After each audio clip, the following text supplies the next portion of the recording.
प्रिय सावित्री माने टिके दया करी शुणिबे किए सावित्री सतीत्व को देखिकी किंबा तांको निवेदन को रक्षा करी मिस्टर जम तांको स्वामी सत्यवान जीवन फेरे देकी चलीगले।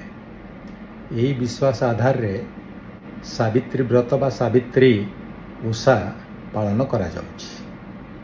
तेबे ये एक कहानी गोटे गप माइथोलॉजी यही कहानीटी केबे रचना करा जाइथिला जेतेबेले आम समाज पुरुष कैंद्रिक थिला एबे भी अछि। आउ किए रचना करथिले कौन किसी महिला माने रचना करथिले ना पुरुष माने रचना करथिले। काहे कि एभली कहानी से माने रचना करथिले कारण से माने आशा करुथिले नारी मान ठारू सेवा त्याग निष्ठा एवं सतीत्व जहा होना कहीं सावित्री व्रत बा सावित्री उषा एबे आम संस्कृति परंपरार एक अंश विशेष।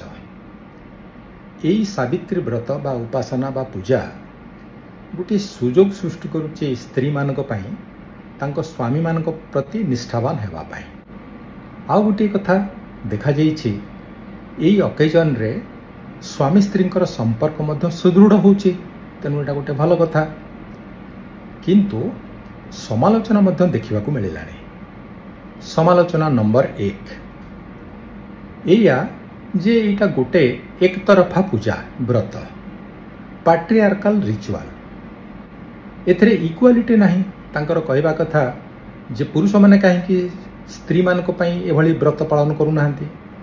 द्वितीय कथा जे एटा अवैज्ञानिक कोनोसी सतीत्व जोगु बा कहार प्रार्थना रक्षा करी जीवन फेरी पाइबा एटा अवैज्ञानिक ताहल तो मेडिकल साइंस रहंता नहीं।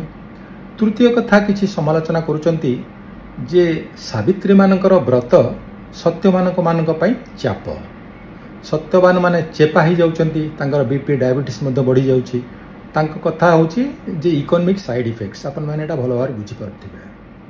किंतु मु ए वीडियो माध्यम रे गोटे छोटिया निवेदन करिवि सावित्री मानकु सेटा हला जे आपण माने काल्पनिक सावित्री पूजा करंतु किछि आपत्ति नाही।